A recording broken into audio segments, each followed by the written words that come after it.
بسم اللہ الرحمن الرحیم الحمدللہ رب العالمین والصلاة والسلام علی سید الانبیاء والمرسلین اما بعد فاعوذ باللہ من الشیطان الرجیم بسم اللہ الرحمن الرحیم درود پاک پڑھیے صلاۃ والسلام علیکہ یا صلاۃ والسلام علیکہ یا سیدی یا حبیب اللہ صلاۃ والسلام علیکہ یا سیدی یا رحمۃ للعالمین وعلی آلک واصحابک یا سیدی یا خاتم النبیین اللہم صلی وسلم وبارک علی سیدنا و مولانا محمد معدن الجود والکرم وآلہ وبارک وسلم۔ رمضان شریف کا آج 15واں روزہ ہے اور ہماری آج کی اسلامی تربیتی نشست کا جو موضوع ہے وہ ہے بیماری اور تیمارداری۔ چونکہ بیماری اور تیمارداری ہماری زندگی کے اندر یہ چیزیں جاری رہتی ہیں۔ ابتدا کے اندر آپ نے دو چیزیں یاد رکھنی ہے کہ جب کوئی آدمی بیمار ہوتا ہے نا تو دو چیزیں لازمی ہوتی ہیں، یا تو اللہ اس کو اس کے گناہوں کی سزا دینے کے لیے بیمار کر دیتا ہے، یہ پہلی چیز ہے، یہ ذہن میں رکھنا ہے، یا تو بندہ جب بیمار ہوتا ہے تو کوئی ایسی غلطی اس سے ہوئی ہوتی ہے جو اللہ کو پسند نہیں تھی، کوئی اللہ کی اس کے نافرمانی اس نے کی تو اللہ نے اس کو بیمار کر دیا، اور بیمار کر کے اللہ اس غلطی کو معاف کرنا چاہتا ہے، دنیا میں ہی اس کو بیمار کر کے کسی تکلیف میں مبتلا کر کے اللہ اس کو وہ آخرت کی سزا سے بچانا چاہتا ہے، دنیا میں بیمار کر کے۔ تو یہ بیماری بھی تو نعمت ہوئی نا، یہ بیماری بھی تو رحمت ہوئی نا کہ جب کسی کو سزا دینے کے لیے بھی اللہ بیمار کرتا ہے تو یہ نعمت ہوئی، اس لیے کہ مولا علی کا ایک بڑا پیارا فرمان ہے، اللہ بڑا ہی رحیم ہے، جب ایک گناہ کی سزا ایک بار دے دیتا ہے نا تو دوبارہ نہیں دے گا، آخرت کے عذاب سے اللہ پھر اس کو بچا لیتا ہے جس کو دنیا میں سزا مل جاتی ہے۔ تو ایک تو ہوتی ہے بیماری کی وجہ، وہ ہوتی ہے کہ کسی گناہ کی سزا دینے کے لیے اللہ بندے کو بیمار کر دیتا ہے، اور ایک وجہ یہ ہوتی ہے کہ اللہ بندے کے درجات کو بلند کرنے کے لیے بیمار کر دیتا ہے۔ اللہ تعالیٰ بندے کے درجات کو بلند کرنا چاہتا ہے، اور کبھی ایسا ہوتا ہے کہ اللہ تعالیٰ کو تو علم ہوتا ہے کہ یہ بندہ اس کو میں ایک مقام دینا چاہتا ہوں، لیکن یہ وہ نیکیاں کر ہی نہیں رہا جس نیکیوں سے اس کو یہ مقام ملے گا، تو اللہ پھر اس کو بیمار کر کے وہ والا درجہ عطا فرما دیتا ہے۔ بیماری کے ذریعے اللہ کئی بندوں کے درجات بلند کرنا چاہتا ہے تو ان کو پھر بیمار کر دیتا ہے۔ تو اس لیے بیماری، اچھا اب ہمیں کیسے پتہ چلے کہ میں جو بیمار ہوا، آپ جو بیمار ہوئے، تو ہمیں گناہوں کی سزا کے لیے اللہ نے بیمار کیا ہے یا ہمارے درجوں کو بلند کرنے کے لیے اللہ نے بیمار کیا ہے؟ سمجھ آ رہی ہے کہ نہیں آ رہی؟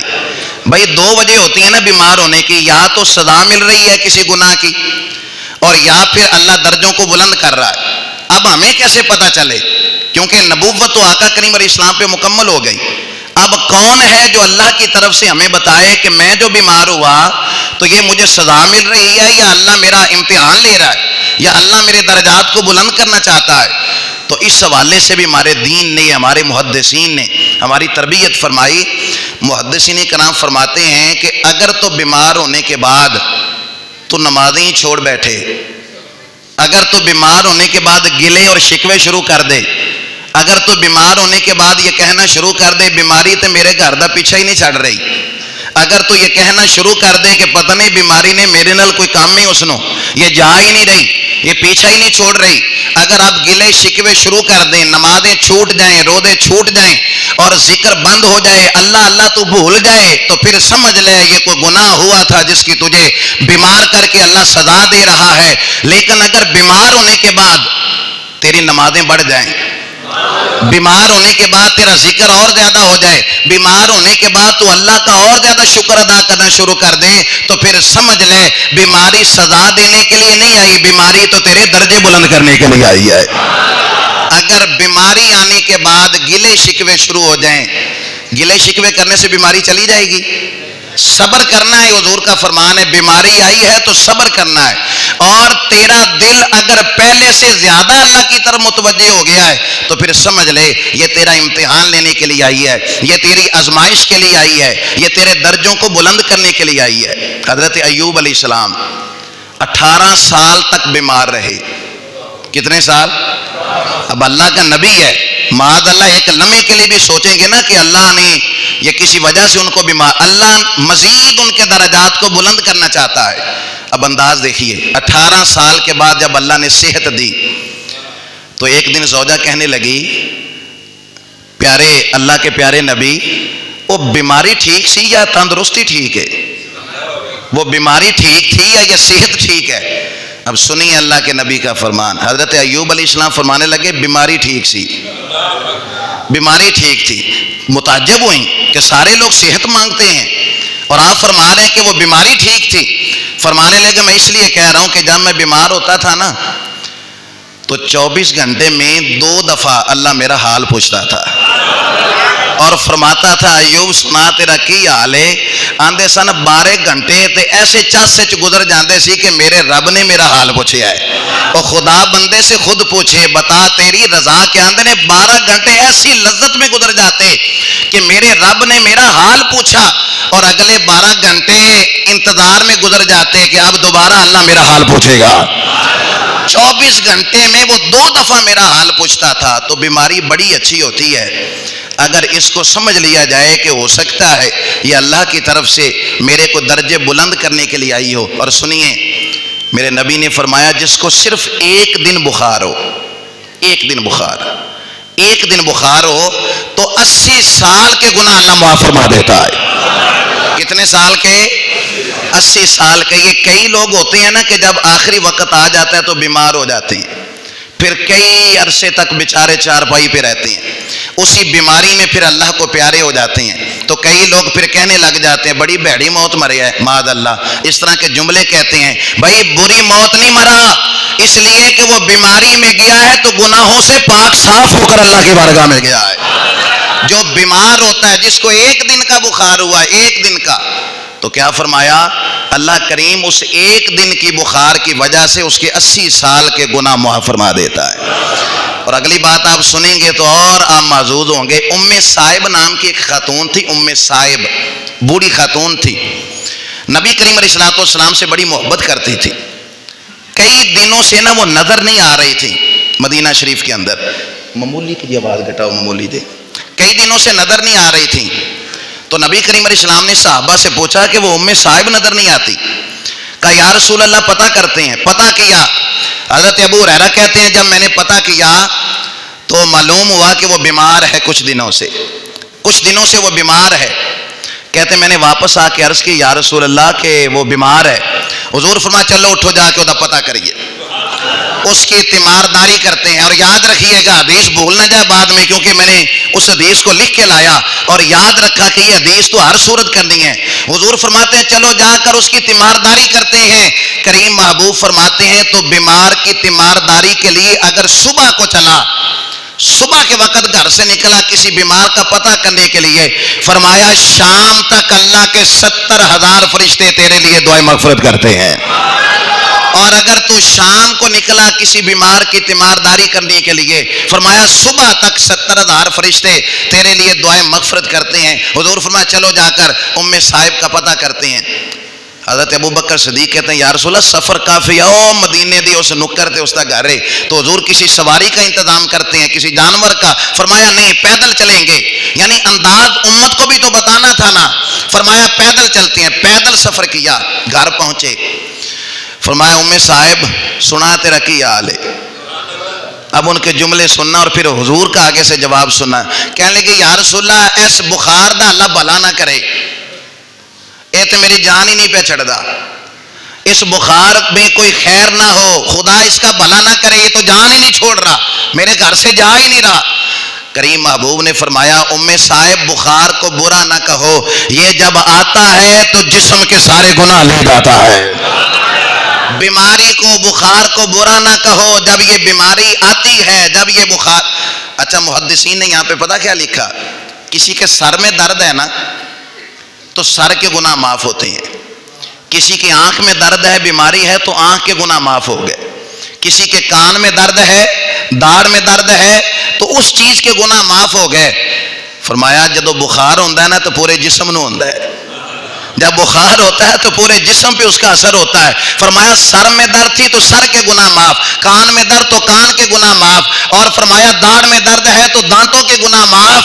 لیکن فرمایا جب بخار ہوتا ہے تو سارے جسم کے گناہ اللہ معاف فرما دیتا ہے, سارے جسم کے گناہ اللہ معاف فرما دیتا ہے. یہ بیمار آدمی کو خوشخبری دی کہ بیمار پریشان نہ ہو, وہ صبر کرے.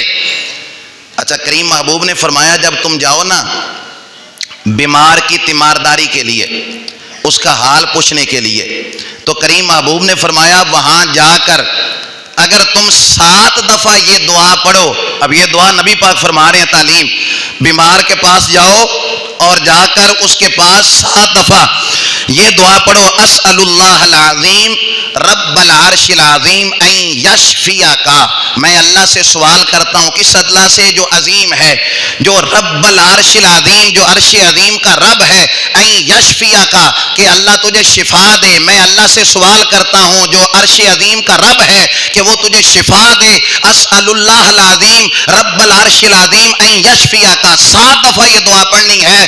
فرمایا اس دعا کی برکت سے اللہ اس بیمار کو شفا عطا فرمائے گا, اللہ اسے شفا دے گا. 7 دفعہ یہ دعا جا کر پڑھنی ہے. اور تربیت دیکھیے, کریم محبوب فرمانے لگے اب یہ حدیث نا یوں سمجھے کہ سونے کے قلم سے لکھنے والی. حضور فرماتے ہیں جب بیمار کا پتہ کرنے جاؤ نا, وہ تو کھانا کچھ نہیں, وہاں سے کھانا پینا کچھ نہیں. جب بیمار کا پتہ کرنے کے لیے جاؤ تو وہاں سے یعنی یہ طلب رکھ کے مت جانا کہ وہاں کو چائے پانی کو بسکٹ جا کر کھائیں گے. فرمایا طلب نہیں رکھنی. یا رسول اللہ کیوں؟ سنیے یار کیا کلیجے میں ٹھنڈک ڈالے گی حدیث. فرمایا جب بیمار کا پتہ کرنے جاؤ تو وہاں سے کچھ نہ کھانا. یا رسول اللہ کیوں؟ فرمایا اوتھے تے اللہ دی رحمت دا دریا بہ رہا تھا تو غسل کر کے آ گیا ہے. وہ تو جنت کے میوے کھا کے آ گیا ہے, تو جو جنت کے میوے کھا لے اس کو ان کی چائے کی کیا ضرورت ہے. اس کے وہ ان کی محبت ہے, اگر وہ پیش کر دیں تو ظاہر ہے پھر کسی کا خلوص بھی تو نہیں ٹھکرانا چاہیے. اگر وہ اپنی مرضی سے کچھ دے دیں, لیکن دل میں یہ بات رکھ کے نہیں جانا. آپ جائیں تو جو کام کرنے جائیں وہی کام کر کے آنا ہے. 2 چیزیں فرمائیں. فرمایا کھانا کچھ نہیں اس لیے کہ وہاں تو جنت کے میوے کھا کے آیا, اور فرمایا نہیں کچھ کھانا اس لیے کہ رب کی رحمت کا دریا بہ رہا تھا.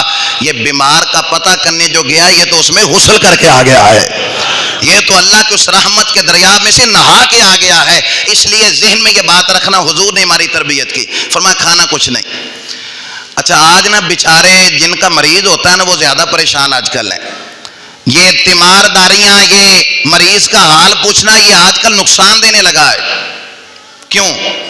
اس لیے کہ وہ گھر والے کہتے ہیں اتنے پیسے مریض تو نہیں لگ رہے, جن حال پوچھنے والے جڑے آ رہے ہیں نا انہاں تے لگ رہے ہیں.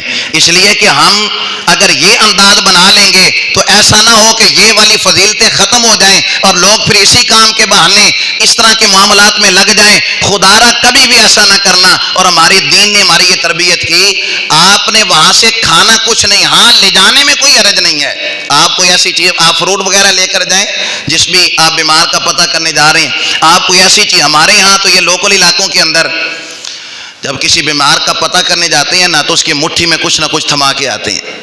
ہو سکتا ہے یار ان کے بعد دوائی لینے کے پیسے نہ ہوں, وہ یہ کہیں گے تو نہیں سفید پوش ہیں, کہیں گے نہیں, لیکن کم از کم ہم جو ہے اس حال کے اندر ان کے کام آئے, کچھ نہ کچھ مٹھی میں تھما کے آتے ہیں تاکہ اس وقت کے اندر جب بیماریوں پہ پیسے لگ رہے ہیں, پتہ نہیں گھر میں راشن ہے کہ نہیں, پتہ نہیں گھر میں آٹا ہے کہ نہیں, چلو کچھ نہ کچھ ان کی بیمار پرسی اس حوالے سے ان کی مدد بھی ہو جائے گی, دستگیری بھی ہو جائے گی. تو تربیت کی. فرمایا جب بیمار کا پتہ کرنے جانا ہے تو وہاں سے کھانا کچھ نہیں. ہاں آپ کو لگتا ہے کہ وہ لوگ ذرا سٹرونگ ہے, پوزیشن مالی ان کی مستحکم ہے, بہتر ہے, تو اگر وہ اپنی محبت سے کچھ پیش کریں تو پھر خلوص ٹھکرانا بھی نہیں. لیکن تربیت جو حضور کی ہے وہ یہ ہے کہ آپ نے وہاں سے کھانا کچھ نہیں. اور اگلی بات فرمایا جب بیمار کا پتہ کرنے جانا ہے نا تو وہاں زیادہ دیر تک بیمار کے پاس بیٹھنا نہیں ہے, زیادہ دیر نہیں بیٹھنا.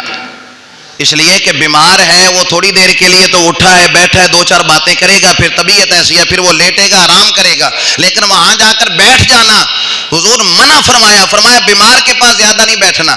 لیکن اس میں بھی علماء نے لکھا, محدثین نے, کہ اگر تو وہ تمہارا جگری یار ہے, دوست ہے, بے تکلف ہے, اور تیرے بیٹھنے سے اس کو تسلی ہو رہی ہے, تیرے بیٹھنے سے وہ کہتا ہے مثل تعویذ ہوتے ہیں کچھ لوگ، جب بھی ملتے ہیں شفا ہوتی ہے۔ مثل تعویذ ہوتے ہیں کچھ لوگ، جب بھی ملتے ہیں شفا ہوتی ہے۔ تو اگر تو تیرا اور اس کا تعلق ایسا ہے کہ تیرے جانے سے وہ ذرا اس کی طبیعت یعنی تھوڑی دیر کے لیے وہ بیماری کو بھول گیا، وہ تیرے جانے سے اس کے چہرے پہ مسکراہٹ آ جائے، تو اگر کچھ دیر تو زیادہ بیٹھ بھی جائے تو اس میں حرج نہیں ہے۔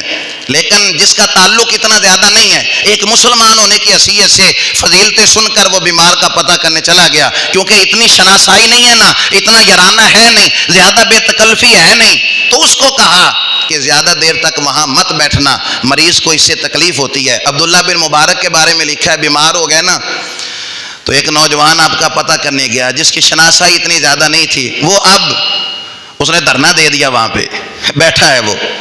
اب وہ عبداللہ بن بزرگ حالانکہ ایسی بات کہتے نہیں ہیں، لیکن بیماری میں کئی باتیں نکل جاتی ہیں، تو اب آپ بڑے پریشان تھے بھی اب اس کو کیسے کہوں کہ اب تو بھی چلا جا، سارے لوگ آ کے پتہ کر کے چلے گئے، اب وہ بیٹھا ہے تو ایک جملہ نا بیمار لوگوں کے منہ سے نکل جاتا ہے نا، تو کہہ بیٹھے، فرمایا لوگ پتہ کرنے آتے ہیں جان ہی نہیں چھڑ دے۔ اب وہ سمجھا کہ شاید باقی لوگوں کو کہہ رہے یہ مجھے نہیں کہا جا رہا، تو اس کہ حضور اجازت دیو تو پھر میں دروازہ بند کر چھڑنا؟ فرمایا ہاں کر دو، لیکن باہروں بند کریں، اندروں نہ کر بیٹھے، باہر سے دروازہ بند کر دینا۔ یعنی ایسا کبھی نہیں ہونا چاہیے کہ بیمار کا پتہ کرنے جائے تو وہاں پر براجمان ہو کر بیٹھ جائیں۔ اچھا اگلی بات، اور یہ بڑی ہی اہم بات اس موضوع پر، بیمار کا پتہ کرنے جائیں تو اس کو یہ نہیں کہنا تینوں آ بیماری لگ گئی ہے تو نہیں ٹھیک ہو سکتا، فلانے بندے نو یہ مرض ہویا سی تے اللہ نو پیارا ہو گیا، اس طرح کی مایوسی کی باتیں جا کر مریض کے سامنے نہیں۔ اور کئی دفعہ ایسا دیکھا، کئی دفعہ ایسا ہوا، کسی مریض کا پتہ کرنے گئے، وہ اس کا بیٹا دروازے پہ کھڑا ہے، پوچھن آلیاں نو اس تو پہلے کہ اتنے جان مریض کول کہندا یار او دا مرض جڑا انہوں لگ گیا نا یہ انہوں دس نہ بیٹھے ہو، اس لیے کہ نفسیات پہ اثر ہوتا ہے نا، ان چیزوں کا ذہن پہ اثر ہوتا ہے، تو کہیں وہ دل نہ چھوڑ بیٹھے، تو خدا را جس کام آئے وہ کام کیجئے گا، اس کی بیماری کا اس کے سامنے ذکر نہ کرنا۔ کئی لوگ ایسے ہوتے ہیں دو جملے بول کے آ جاتے ہیں، مریض کے لیے جینا دوبر ہو جاتا ہے، بیچارہ وہ جس بیماری سے لڑ رہا ہوتا ہے اس کے لیے زیادہ پریشانی بن جاتی ہے، دو جملے بول کے آ جاتے ہیں۔ اچھا ہمارے یہاں نا دو چار نسخے ہر بندے نے یاد کیتے ہوئے، دو چار نسخے، اور ہمارا جس ملک کے ساتھ تعلق ہے اس ملک میں 3 کماں دی کوئی سند نہیں، کوئی تھانوں سرٹیفکیٹ لینے کی ضرورت ہی نہیں۔ ایک مولویاں والا شعبہ جہاں دل کرے بیٹھ کے بیان شروع کر دے، ہر بندہ ہی مفتی ہے اس ملک کے اندر، ہر بندہ ہی عالم ہے۔ اور دوسرا یہ کہ اس ملک میں پیری مریدی کا کوئی جو ہے وہ کوئی اس کے لیے سند کی ضرورت ہی نہیں ہے، جس کا جی چاہے 4 تسبیحاں 5-7 کنگن پا کے اور جناب بیٹھ جائے اور ہو اور پھونکے مارنا شروع کر دے، کوئی سند کی ڈگری کی ضرورت نہیں۔ اور تیسرا حکمت واسطے، حکیم بڑھن واسطے اس ملک کے کسی نو سند کی ضرورت نہیں، ہر بندے ہی تو 2-4 نسخے یاد کیتے ہوئے نے۔ وہ جب بھی بیمار کا پتہ لینے جاتے ہیں کہتے ہیں یار آ والا کام کرے گا نا تو ٹھیک ہو جائے گا، فلانے بندے نو میں دسیا سی۔ او خدا کے بندے، ہر بندے کی طبیعت ایک جیسی نہیں ہوتی۔ آپ جب ہاسپٹل جاتے ہیں مسئلہ بتاتے ہیں تو سب تو پہلے بلڈ پریشر چیک کرتے رہنا، مشینیں رکھیاں نے، بخار چیک کرتے ہیں، وزن کرتے ہیں، بہت سارے کام کرنے کے بعد پھر آپ کی بیماری تک وہ پہنچتے ہیں۔ اس لیے کہ کئی لوگ ہوتے ہیں وہ بیماری بلڈ پریشر والے کے لیے موافق نہیں ہوتی، کچھ لوگوں کے لیے جو ہے وہ بخار کی حالت میں انجیکشن ٹھیک نہیں ہوتا۔ سارا کچھ کرنے کے بعد کئی بندے تے نسخہ دستے نہیں، دوائی نہ لے کے جاندے نے، آ تو دوائی میرے سامنے ہونے کھا۔ اللہ کے بندے اتنا جلدی کرنے کی ضرورت نہیں ہے، نسخے آپ بتائیں، آپ خیر خائی کا کام کریں، لیکن بتائیں کہ پھر بھی اپنے ڈاکٹر سے جس سے آپ علاج کروا رہے ہیں آپ مشورہ ضرور کریں۔ تو اس لیے جب وہاں پر جائیں تو نسخے بتانے کے بجائے آپ اسے کوئی اچھی بات کریں، اسے صبر کی تلقین کریں، اسے بتائیں کہ حضرت ایوب بیمار ہوئے تو اللہ نے یہ انعام کیا، اسے بتائیں کہ اللہ والوں پر ہی مصیبتیں آتی ہیں، اللہ والوں پر ہی اس طرح کے معاملات ہوتے ہیں، اللہ امتحان لیتا ہے، اللہ درجے بلند کرتا ہے، بخار آتا ہے تو گناہ سا، اس طرح کی آپ بات کریں جس سے اس کی دل جوئی ہو، اس کو صبر کرنا آسان ہو جائے۔ اور اگلی بات، جب بیمار کا پتہ کرنے کے لیے جائیں نا اور جب وہاں آپ جا کر بیٹھیں، اچھا کچھ لوگ ایک عجیب بات کرتے ہیں، وہ کہتے ہیں جی میں تو کبھی بیمار ہویا ہی نہیں، میں نہیں بیمار ہوتا، میں نہیں بیمار ہوتا کبھی بھی۔ اور ایک آدمی نے نبی کریم علیہ السلام کی خدمت میں آ کے کہہ دیا کہ آپ ہی بیمار ہوتے ہیں تو میں تو کبھی بیمار نہیں ہوا۔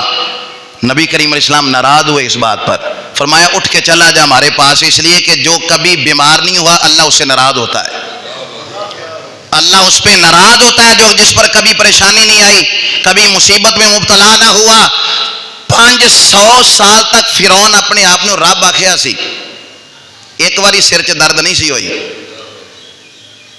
جتی تو بغیر ٹریا کردا سی فرعون، ایک باری کنڈا نہیں چبیا وہ پیراں دے وچ، تو اللہ راضی تھا کہ اللہ نے کبھی اسے تکلیف نہیں دی، اللہ خوش تھا اس سے۔ کبھی تک کافر ساڈے نال آج خوشحال نے نا تو اللہ راضی ہے ان سے۔ بھائی جب اس نے کہا نا کہ آپ لوگ ہی بیمار ہوتے ہیں، میں تو کبھی بیمار نہیں ہوں، فرمایا اٹھ کے چلا جا۔ جس سے اللہ ناراض ہوتا ہے اللہ اس کو کبھی بیماری نہیں دیتا، اس کو کبھی پریشانی نہیں دیتا۔ یاد رکھیے جس آدمی کی زندگی میں، اس کے بدن میں، اس کے بچوں کے والے سے، ماں باپ کے والے سے، رشتہ داروں کے والے، کبھی نہ کبھی کوئی پریشانی، کبھی کوئی پریشانی، اللہ والے جو ہوتے ہیں نا، اللہ کریم یہ بیماریاں بھیج کے، یہ آزمائشیں بھیج کے اللہ کریم اس کو، دیکھیں نا سونار جو ہوتا ہے، سونے پر جو زنگ محل ہوتا ہے وہ ختم کرنے کے لیے اس کو بھٹی میں ڈالتا ہے، بھٹی میں ڈالتا ہے تاکہ یہ کھرا ہو جائے، اس میں کوئی کھوڑ چھوڑ شامل ہے تو وہ سارا ختم ہو جائے، بھٹی میں ڈالتا ہے اس کو صاف کرنے کے لیے، ستھرا کرنے کے لیے۔ اسی طرح اللہ جب کسی بندے کو بیمار کرتا ہے نا تو وہ جو گناہوں کا میل اس پہ چڑھ جاتا ہے، یہ بیماری بھی ایک بھٹی ہے جس میں سے جب اللہ نکالتا ہے تو وہ ایسا ہی ہوتا ہے جیسے آج ہی ماں کے پیٹ سے پیدا ہوا ہے۔ اس طرح گناہوں سے اللہ اس کو صاف کر دیتا ہے۔ اور اگلی بات، اور یہ بڑی اہم بات جو میں پہلے کرنے لگا تھا میرے ذہن میں نہیں تھی، ابھی ذہن میں آئی، کئی بندے بیمار دا پتہ نہیں کرتے۔ پتہ کیا وجہ ہوتی ہے؟ وجہ یہ ہوتی ہے کہ جڑی بیماری انہوں لگی نا کدھر مینوں نہ لگ جائے۔ ایسا ہوتا ہے کہ نہیں ہوتا؟ آج جڑی بیماری خدا نہ خواستہ اسے بلڈ کینسر ہے، میں پتہ کرنے جاؤں گا تو ایسا نہ ہو کہ یہ مجھے بھی لگ جائے۔ یہ حدیث آپ ساری زندگی یاد رکھیں نا، کرونا وائرس آ جائے، ڈینگی وائرس آ جائے، کوئی بھی وائرس، کوئی بھی بیماری آ جائے نا، یہ حدیث آپ کو تسکین دے گی ان ساری بیماریوں کے زمانے میں۔ ایک آدمی کو نزلہ زکام ہے تو وہ اسے سلام بھی نہیں لیتے، کہتے مینوں نہ لگ جائے۔ اب حضور کی تربیت کیا ہے؟ آقا کریم علیہ السلام فرماتے ہیں کوئی مرد متعدی نہیں ہوتا، ایک آدمی سے دوسرے آدمی منتقل نہیں ہوتا، ایک مرد متعدی نہیں ہوتا، اس میں ایسا نہیں ہے کہ وہ اڑ کر کسی اور کو لگ جائے۔ ہمارے ہاں پھر ڈاکٹروں کی، میڈیکل سب نے یہ کہہ دیا کہ کزن میرج نہ کریں، اس لیے کہ خاندانوں میں کچھ بیماریاں ہوتی ہیں، اگر کزن میرج ہوگی نا، کزن آپس میں شادیاں کریں گے تو ایسا نہ ہو کہ وہ جو بیماری ان کو ہے ان میں منتقل ہو جائے۔ حضرت فاطمہ اور حضرت علی کا کیا رشتہ تھا؟ وہ کزن نہیں تھے آپس میں، ان کا رشتہ نہیں ہوا۔ نبی کریم علیہ السلام کا کیا رشتہ تھا آپ کی ان ازواج کے ساتھ جو آپ کی ازواج تھیں؟ کئی ایسی تھیں جو آپ کی کزنز تھیں، لیکن نبی کریم علیہ السلام نے تو پروموٹ کیا اس چیز کو، آپ نے اس کی تعلیم کی، اس لیے کہ جو اپنے ہوتے ہیں نا زیادہ چھان بین کی ضرورت نہیں ہوتی ان میں۔ جب رشتہ کریں گے تو پتہ ہوتا ہے نا کیسے مزاج کے ہیں، کیا ان کا اٹھن بیٹھن، کیا ان کا چال چلن ہے، کیا ان کا، زیادہ چھان بین کی ضرورت نہیں ہوتی۔ مسائل وہاں پہ ہوتے ہیں جب اجنبی لوگوں کے اندر کیا جائے، ان کی طبیعت کا، ان کے نیچر کا پتہ نہیں ہوتا، تو کزن میرج سے لوگ منع کرتے ہیں کہ بیماریاں متعدی ہوتی ہیں، ایک خاندان سے دوسرے خاندان کے اندر، ایک شخص سے دوسرے شخص کے اندر۔ لیکن حضور کیا فرما رہے ہیں؟ فرمایا بیماری متعدد نہیں ہوتی، یہ مرد ایک آدمی سے دوسرے آدمی کے اندر منتقل نہیں ہو۔ ایک صحابی نے آ کے کہا یا رسول اللہ میرے اٹھنوں نہ خارش ہوگی، ذرا آئے ہو تو صحیح، تو شریف سے لے آئے ہو۔ نبی پاک گئے، یا رسول اللہ یہ باقی اونٹوں کا نا میں نے ذرا سائڈ پہ رکھا ہوا ہے، تو یہ نا اس اونٹ کو خارش تھی تو کچھ دنوں کے بعد نا ایک اور اونٹ کو بھی خارش ہو گئی، تو یہ جڑی اس اونٹ نو خارش ہوئی ہے نا اس اونٹ کی وجہ سے ہوئی ہے۔ سمجھ رہے ہیں بات کو؟ یعنی بات تو وہ ہے نا کہ جب بات کی جائے تو اس پہ دلیل بھی حضور کا فرمان ہو۔ یا رسول اللہ یہ نا ایک اونٹ کو خارش تھی تو اس کی وجہ سے اس اونٹ کو بھی لگ گئی۔ فرمایا جڑی اینو لگی سی وہ کدے کو لگی سی؟ نہیں تو جو فرمائی نا آپ نے اس بات پہ، فرمایا جڑی پہلے نو خارش لگی وہ کہاں سے لگی؟ کہ وہ تو اس کو ویسے ہی لگی، فرمایا انہوں میں انجی لگ گئی ہے، یہ اس سے نہیں لگی۔ بھائی متعدی نہیں مرد ہوتا، نفرت نہ کریں بیمار سے کہ میں پتہ کرنے جاؤں گا کہیں ایسا نہ ہو کہ یہ والی بیماری جو ہے یہ مجھے بھی نہ لگ جائے، کبھی ایسا نہیں ہوتا۔ اور اگلی بات یاد رکھنا، یہ سرکاری ملازم یا پرائیویٹ ملازم جو کسی بھی جگہ پہ نوکری کرتے ہیں، یہ بات ان کے لیے حضور فرماتے ہیں جو جھوٹ موٹ کی بیماری کا بہانہ کرے، جھوٹ موٹ کہہ دے میں بیمار ہوں، جھوٹ موٹ چھٹی لینے کے لیے یا کسی بھی وجہ سے وہ جھوٹ موٹ بیماری کا بہانہ کر، میں تو بیمار ہوں بھائی، بخار ہے مجھے، حالانکہ ہو کچھ نہ، کتنا سخت فرمان دیا. حضور فرماتے ہیں جو جھوٹ موٹ بیماری کا بہانہ کرتا ہے نا اس کو ڈرنا چاہیے اللہ سے. ایسا نہ ہو کہ اللہ اس کو ایسی بیماری میں مبتلا کرے پھر جس کا علاج ہی کوئی نہ ہو, جس کی شفا ہی کوئی نہ ہو, ایسی بیماری میں اللہ اسے مبتلا کر دے. کبھی سچی بات کریں, سچ کو آنچ نہیں ہے, یاد رکھیے. سچا آدمی کبھی رسوا نہیں ہو سکتا, وقتی طور پہ کبھی پریشانی ہو جائے گی. جھوٹ جو ہوتا ہے نا 100 سال بھی چھپا رہے ایک دن ظاہر ہو کے رہتا ہے. سچا آدمی, سچ جو ہوتا ہے نجات دیتا ہے. یاد رکھیے, سچی بات کریں کتنا بھی نقصان ہو جائے تو جھوٹ بول کر بیماری کا بہانہ کر کے کبھی اس طرح کا معاملہ نہ کریں, وگرنہ حضور فرماتے ہیں ایسا ہوگا کہ تجھے ایسی بیماری میں اللہ مبتلا کرے گا جس کا پھر علاج کوئی نہیں ہوگا. اور اگلی بات سماعت کرنا, بیمار کے لیے حضور نے فرمایا اس کو پرہیز بھی کرنی چاہیے, پرہیز بھی کرے. وہ کئی دفعہ محفلوں میں لنگر آتا ہے نا تو بندہ آندا یار مینوں تے ڈاکٹر نے منع کیتا ہے, وہ آندا لنگر ہے شفا ہے یہ دے وچ. بھائی یہ کس قرآن حدیث میں لکھا ہے کہ لنگر میں شفا ضرور ہوتی ہے؟ پر آپ دیکھیں نا لنگر میں شفا ہے, کیوں؟ کیونکہ یہ رب رسول کے نام پہ بنا نا, تو اس لیے ہم ایک فلسفہ کہتے ہیں اس کو مطمئن کہ شفا ہے اس کے اندر. اب سنیے, خود نبی پاک کا عمل دیکھیے. مولا علی شیر خدا رضی اللہ تعالیٰ عنہ یہ نا بیمار تھے, علیل تھے. نبی کریم علیہ السلام کسی کے گھر مہمان بن کے تشریف لے گئے تو مولا علی بھی ساتھ تھے. وہاں پہنچے, انہوں نے نا کھجور کی بنی ہوئی کوئی چیز نبی کریم علیہ السلام کے سامنے رکھی. مولا علی بھی جب کھانے لگے تو حضور منع کیا, فرمایا علی تو بیمار ہے نا, تینوں یہ موافق نہیں تو فرما رہے آپ, علی تو بیمار ہے نا, آ جڑی چیز بنی ہے تینوں موافق نہیں. اور پھر شہد کی بنی ہوئی کوئی چیز انہوں نے پیش کی تو فرمایا ہاں آ کھا لے, تیرے واسطے ٹھیک ہے, یہ کھا لو, یہ تمہارے لیے ٹھیک ہے. بھائی ہم لنگر سمجھ کے آپ ضرور کھائیں, لیکن اگر اس چیز سے آپ کو منع کیا گیا آپ کے بیماری کے اندر تو آپ اسے پرہیز کریں گے. اور یہ فلسفہ اس وقت عقیدت میں آ کے, محبت میں آ کے آپ یہ کام کر لیں, بعد میں آپ پریشان ہوتے رہیں, اس کی بھی جو ہے وہ اجازت نہیں. ایک آدمی نے آ کر کہا یا رسول اللہ میرے نا, اچھا یہ ساری میڈیکل سائنس غلط ہو سکتی ہے, جو ہمارے نبی نے کہہ دیا نا, جو دن کو کہہ دیا دن ہے تو دن نکل آیا, جو شب کو کہا شب ہے تو رات ہو کے رہی. خدا نے ان کی زبان کو وہ اختیار دیا, جو نکلی منہ سے ان کے وہ بات ہو کے رہی. اس لیے کہ جب حضور کہہ دینا کہ اس کے اندر شفا ہے, اور شہد کے اندر تو قرآن کہہ رہا ہے فیہ شفاء للناس, اس میں لوگوں کے لیے شفا ہے, شفا ہے لوگوں کے لیے. اب ایک آدمی آ کے کہتا ہے یا رسول اللہ میرے بھائی کو نا دست لگے ہیں, پیچس لگے ہیں. نبی کریم علیہ السلام نے فرمایا اسے شہد پلاؤ. وہ گیا شہد پلایا, واپس یا رسول اللہ مرض ود گیا ہے, بیماری بڑھ گئی ہے. فرمایا جاؤ دوبارہ جا کے شہد پلاؤ. پھر پلا, واپس آئے, یا رسول اللہ مرض اور بڑھ گیا.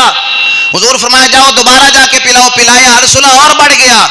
فرمایا اللہ دا نبی سچا ہے, تیرے بھائی دا پیٹ جھوٹا ہے. جب اللہ کا قرآن کہہ رہے اس میں شفا ہے, جاؤ دوبارہ جا کے پلاؤ. وہ کہتا ہے دوبارہ جا کر پلائے تو اللہ نے شفا عطا فرما دی. جس چیز میں شفا ہے وہ ہے شہد, وہ ہے بارش کا پانی. اور وہ مولا علی کا بڑا پیارا فرمان, آپ جب آپ کے پاس کوئی بیمار آتا تھا نا, بیمار آتا تھا, آپ ایک کام کرتے تھے, آپ نے ایک معجون بنا کے رکھی ہوئی تھی. معجون وہ کیا تھی, آپ کے پاس شہد جب ہوتا, شہد بارش کا پانی, اور جب کسی عورت کا نکاح ہو رہا ہوتا تھا اس کے حق مہر کے پیسے اپنی طرف سے دے دیتے, وہ والے لے لیتے, اس حق مہر کے پیسوں سے شہد لیتے, اس میں بارش کا پانی ملاتے, 3 برکت والی چیزوں کو اکٹھا کرتے. شہد کو اللہ نے شفا کہا, حق مہر کے پیسوں کو اللہ نے برکت والا کہا, بارش کے پانی کو اللہ نے برکت والا کہا. فرماندے نے 3 برکتاں اکٹھیاں کر چھڑیاں. یہ ہو سکتا ہے کسی بیمار کو شفا نہ ملے, 3 برکتیں میں نے اکٹھی کر دی. اب ہو سکتا ہے کہ اللہ اس کو شفا نہ دے, تو اس طرح کر کے آپ شہد کے ذریعے بیماروں کو شفا دیتے. 2 گلاں بڑی اہم رہ گئی ہیں.